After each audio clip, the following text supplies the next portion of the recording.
नमस्कार दोस्तों, आप देख रहे हैं बोले भारत। यूपी की सुर्खियों के साथ मैं अनुराग। हमारे साथ बातचीत के लिए हैं मनीष। नमस्कार। मनीष जी, बनारस में सीएम योगी आज स्कूल चलो अभियान की शुरुआत कर रहे हैं। इस स्कूल चलो अभियान से मुझे वो पुरानी वाजपेयी सरकार के समय ये स्लोगन बहुत लोकप्रिय हुआ था, बड़ा चर्चा में रहता था, याद आ गया। बिल्कुल। उन्होंने इसे बनारस के एक कंपोजिट स्कूल से शुरू किया है और उन्होंने तमाम बातें कही हैं कि कितना सरकार उनकी शिक्षा के लिए प्रतिबद्ध है।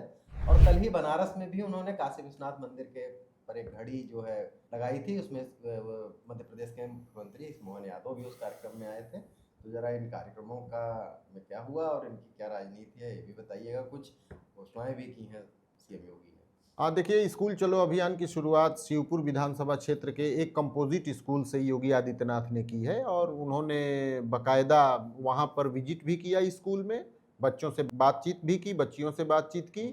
और जो उसमें एक तरीके से जो बच्चे पढ़ने में अच्छे निकल रहे हैं उनको उन्होंने गिफ्ट और किताबें ये सब भी सीएम योगी आदित्यनाथ ने दिया।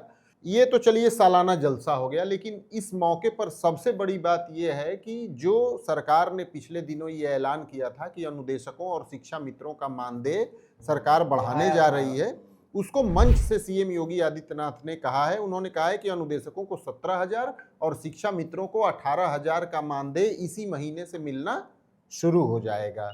अभी हाल ही में हमारी सरकार ने कुछ निर्णय लिए हैं।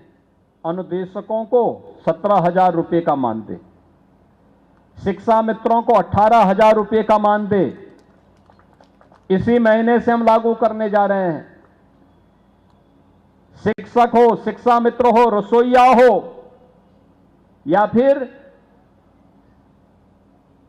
अनुदेशक, इन सभी को हम लोगों ने व्यवस्था की है 5 लाख रुपए की कैशलेस स्वास्थ्य की सुविधा उपलब्ध करवाने के लिए सरकार उसमें योगदान कर रही है। इसके अलावा बच्चों की पढ़ाई लिखाई के बारे में बात तो की ही, लेकिन उन्होंने 2017 से पहले की सरकार यानी अखिलेश यादव की सरकार और बहन जी की सरकार, इन पर भी निशाना साधा और उन्होंने कहा कि तब पढ़ाई लिखाई से बिल्कुल सरकारों का कोई मतलब नहीं था। बच्चे कीचड़ में खेलते रहते थे, हाँ, भैंस घुमाते रहते, बिल्कुल, हाँ, बिल्कुल। और उन्होंने ये भी कहा कि हम स्कूली शिक्षा पर 80,000 करोड़ रुपए से ज्यादा की धनराशि खर्च कर रहे हैं।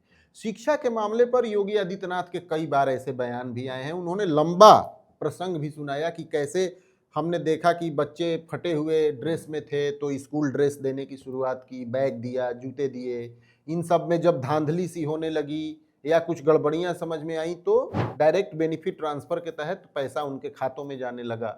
लेकिन एक चीज अभी भी कहेंगे, ये सारा कुछ किए जाने के बावजूद ड्रॉप आउट एक बड़ी समस्या है सरकारी स्कूलों की, जिसको लेकर सरकार बहुत संजीदा है अनुराग। और इसमें कैसे उसको सफलता मिलती है ये बहुत, और ये भी इसी 2 दशक से बनी हुई है। बिल्कुल, थोड़ा भी स्थिति इसमें हाँ है। हाँ बिल्कुल। लेकिन इसमें एक चीज का और जिक्र करेंगे, जो 2 दिन से बनारस में सीएम थे, जो कार्यक्रम हो रहा था, हाँ, प्रदेश के मुख्यमंत्री भी आए थे, बिल्कुल, उसका जरा बताइएगा। वो हुआ, देखिए बनारस में गंगा के किनारे चक्रवर्ती सम्राट विक्रमादित्य के जीवन पर एक नाटक का मंचन किया गया। और वैसे तो नाटक शब्द सुन के बड़ा ही बौद्धिक और उस तरीके की बातें और बोरिंग ऐसा फील आता है। हाँ, लेकिन जो विक्रमादित्य के ऊपर उनकी जीवनी को लेकर जो नाटक का मंचन हुआ बनारस में अनुराग ना, वो बहुत ही भव्य और आलीशान था। कुछ झलकियां आप भी देखिए इसकी। महाराज की जय हो। महाराज, महाराज, विपत्ति आ पड़ी है। शकों की सेनाएं सीमा लांघ चुकी है। अश्वों पर सवार शक सैनिक पावन भूमि की ओर आ रहे हैं। महाराज, अवंती पर उठी हर दृष्टि स्वयं मृत्यु को आमंत्रण देती है। क्या समझते हैं? ये अवंतिका कोई साधारण भूमि नहीं, ये धर्म और संस्कृति की जननी है। महाराज, आदेश दीजिए, सेना तैयार है। सेनापति, शत्रु को ऐसा उत्तर दो कि उसकी पीढ़ियां अवंतिका का नाम सुनकर कांप उठे। ये युद्ध केवल युद्ध नहीं, हमारे अस्तित्व की परीक्षा है। विजय हमारी शिराओं में बहते रक्त की प्रतिज्ञा है। महाराज, अवंतिका का एक एक सैनिक आज मृत्यु को वरण करेगा, पर अपमान नहीं सहेगा। शकों का घमंड चूर चूर कर देंगे महाराज। हे महाकाल, हमारे हाथों में तुम्हारी शक्ति हो, हमारी तलवारें धर्म की रक्षा का व्रत निभाएं। आज अवंती की मिट्टी शौर्य गाथा लिखेंगी। महाकाल महाराज की जय। हे कालों के काल, मैं आपसे आशीर्वाद मांगता हूँ कि ये भूमि सदा समृद्ध और सुखी रहे, यहाँ की नदियां कल कल बहती रहें, खेत लहलहाए, प्रजा आनंदित रहे, और जब कोई शत्रु दुष्ट दृष्टि से इस नगरी की ओर देखे, हमारे भुजबल में महाकाल आपकी शक्ति उतर आए। आपका आशीर्वाद हर सैनिक की शिराओं में शक्ति की तरह प्रवाहित हो। हमें अधर्म और आक्रांताओं से लोहा लेने की अजेय शक्ति प्रदान कीजिए महाकाल। महाकाल महाराज की जय।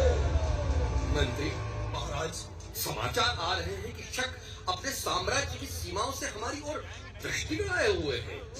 उनकी सेना संगठित हो रही है, और ध्यान रहे, मुझे आशंका है कि शीघ्र ही वे अवंती की पावन भूमि को रौंदने का प्रयास करेंगे। महाराज की जय हो। महाराज, अत्यंत शुभ समाचार है महाराज। क्या समाचार लाए हो दूत? महाराज, राज दरबार से संदेश आया है, महारानी ने पुत्र रत्न को जन्म दिया है महाराज। अवंती का तो युवराज प्राप्त हुआ है महाराज। बधाई हो, महाकाल महाराज की कृपा हुई है। हे त्रिनेत्रधारी प्रभु, आपकी कृपा अपार है। आज मेरे राज्य का आकाश और भी उज्जवल हो उठा है। महाराज, यह समाचार केवल प्रसन्नता का ही नहीं, पराक्रम का भी संकेत है। आज जब शत्रु भारत भूमि की ओर कुदृष्टि डाले हुए हैं, ऐसे समय में महाकाल के मंदिर में स्वराज के नए सूरज का उदय हुआ हो। जैसे ये युवराज न केवल आपके वंश की ज्योति बनेगा, बल्कि अपने विक्रम से जग में विख्यात होगा महाराज, विख्यात होगा। महाराज, मेरा मत है कि इस बालक को विक्रमादित्य नाम से सुशोभित किया जाए।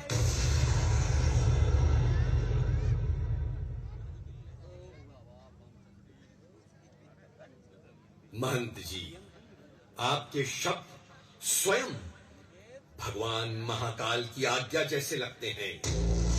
आज से ये बालक विक्रमादित्य कहलाएगा। अवंतिका और भारतवर्ष के गौरव का प्रतीक, धर्म और पराक्रम का ध्वजवाहक होगा युवराज विक्रमादित्य। युवराज विक्रमादित्य की घोषणा कर दो, आज संपूर्ण राज्य में दीप जले, नगाड़े बजे, महाकाल की महिमा और युवराज के जन्म का उत्सव एक साथ मनाया जाए। महाराज गर्दभिल्ल की जय, महाकाल महाराज की जय।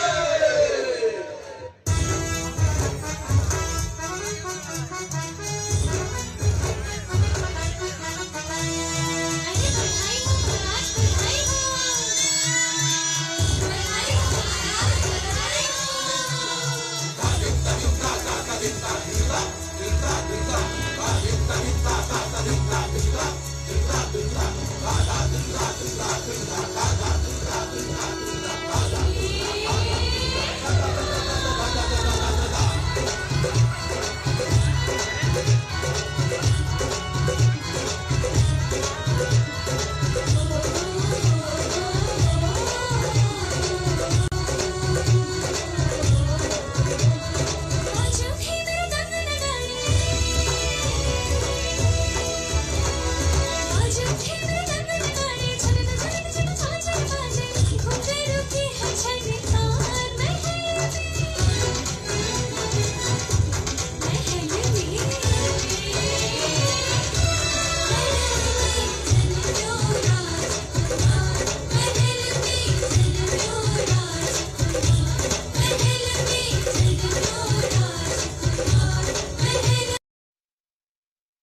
एक घड़ी भी स्थापित की गई है मनीष। बिल्कुल बिल्कुल बिल्कुल। तो बढ़ते हैं आगे। अब अगली खबर पर आ जाते हैं। लखनऊ में एटीएस ने 3 आतंकियों को दबोचा है और एटीएस का कहना है कि ये कुछ धमाके वगैरह की कोशिश करके राजधानी लखनऊ को दहलाने की कोशिश कर रहे थे। और इसमें से जो पकड़े गए हैं उनमें से एक मेरठ के रहने वाले हैं, नाई है, बार्बर हैं और इस तरह की चीज़ें हैं। आईएसआई से भी कहा जा रहा है इनके तार जुड़े हैं कि वीडियोस वगैरह अपनी गतिविधियों के भेजते थे और वहाँ से उन्हें पैसे वैसे मिलते थे। बिल्कुल इस तरह की बातें हैं। ये देखिए 4 बिल्कुल नए लड़के हैं ये अनुराग, इन सब की उम्र 25 साल से कम लग रही है और यूपी एटीएस ने जिन 4 लड़कों को पकड़ा है अब उनसे पूछताछ और तमाम बातें की जाएंगी, क्योंकि अभी तो पुलिस ने उनको गिरफ्तार किया, अदालत में पेश किया, उनको जेल भेज दिया गया है, लेकिन एटीएस उनको रिमांड पर लेकर और पूछताछ की कोशिश करेगी। अगर आतंकी कनेक्शन हाँ, जैसी बात है तो रिमांड पे तो लेगी। 4 बाग रेलवे स्टेशन से उनकी गिरफ्तारी हुई है और सबसे बड़ी बात यह है कि इसमें बहुत इलेक्ट्रॉनिक सर्विलांस एटीएस को मिला है। जैसे उनको क्यूआर कोड से फंड किया गया, वीडियो चैट पे वो बात किया करते थे। तो सिर्फ ये 4 तो अभी पकड़े गए हैं, लेकिन मुझे उम्मीद है कि एटीएस यदि तार से तार जोड़ने की कोशिश करेगी तो इसमें पूरा इनका जो नेटवर्क और नेक्सस है उसको भी बस्ट किया जा पूरी सकेगा। तरह सामने आएगी कि बिल्कुल। कैसे कैसे ये लोग काम कर रहे हैं। बिल्कुल। और लखनऊ ही नहीं, आसपास के कई जिलों में इन वहां बम धमाके करने की इनकी साजिश थी, जैसा कि एटीएस ने कहा है। तो ये बड़ी सफलता एटीएस की है। अब उनसे पूछताछ करके और राज उगलवाए। एक खबर की चर्चा करते हैं मनीष। अभी इकाना में आईपीएल मैच था और लखनऊ सुपर जॉयंट्स का होम ग्राउंड है इकाना, वो मैच हार गई थी। हाँ। और लखनऊ सुपर जॉयंट्स के जो मालिक हैं, जो एलएसजी की फ्रेंचाइजी है, वो है संजीव गोयनका। उनका एक और वीडियो सामने आया था जिसमें एलएसजी की हार के बाद मैदान में जब लोग मैच खत्म होने के बाद आते हैं तब वो ऋषभ पंत से बात कर रहे थे और ऐसा लग रहा था कि ऋषभ पंत से उनकी बहुत तीखी बहस हो रही है। हाँ हाँ। अब ये तो इस बार की बात है, इससे पहले याद कीजिए 2024 के आईपीएल के वक्त जब केएल राहुल लखनऊ के कप्तान हुआ करते थे और वो वहां पर भी जब टीम हार गई थी तो वीडियो सामने आया था जिसमें केएल राहुल से उनकी बहुत बहस हो रही थी और एक तरह से ये कहा जाए कि वो केएल राहुल के साथ मतलब एक किस्म का अपमानजनक व्यवहार कर रहे थे। बिल्कुल। तो भाई मालिक फ्रेंचाइजी वाले होते हैं और सबके टीमें हारते जीतती रहती है, लेकिन संजीव गोयनका का ये दूसरा वीडियो सामने आया है। उसके बाद मनीष ये हुआ कि एक और वीडियो आया जो कहा जा रहा है कि रिक्रिएट किया गया। अरे कि जैसे जैसे वो लोग खड़े थे और उसमें बड़े नॉर्मल तरीके से बातचीत करते हुए, और एलएसजी ने बाकायदा इसको अपने हैंडल पे पोस्ट किया। मतलब मौके पे तो गुस्सा आ गया, बाद में छवि सुधार की कोशिश की, लेकिन आजकल तो लोग सब जान ही जाते हैं कि इतना क्रिकेट ट्रेंड में रहता है आईपीएल में, और फिर उसको लेकर उनकी सोशल मीडिया के यूजर वगैरह उनकी आलोचना कर रहे हैं। क्रिकेट तो बहुत ही पेशेंस का गेम है ना अनुराग। कोई भी गेम पेशेंस का है कि गेम अगर आप गेम खेलने की सबसे पहली ही शर्त है खेल भावना होनी चाहिए। आप 10 बार हार जाएं तो 11वीं बार जीतने का जज्बा बना के खेलें, लेकिन गोयनका साहब इस मामले में थोड़ा सा फिसल जाते हैं। अब इसमें जो ललित मोदी जो पितामह हैं आईपीएल फॉर्मेट के, अभी तो भारत में नहीं है बहुत सारे विवादों के बाद, उन्होंने कहा है कि जो है ये लूजर है संजीव गोयनका, इनको खेलना इनको पता ही नहीं है कि खेल कैसे खेलना है।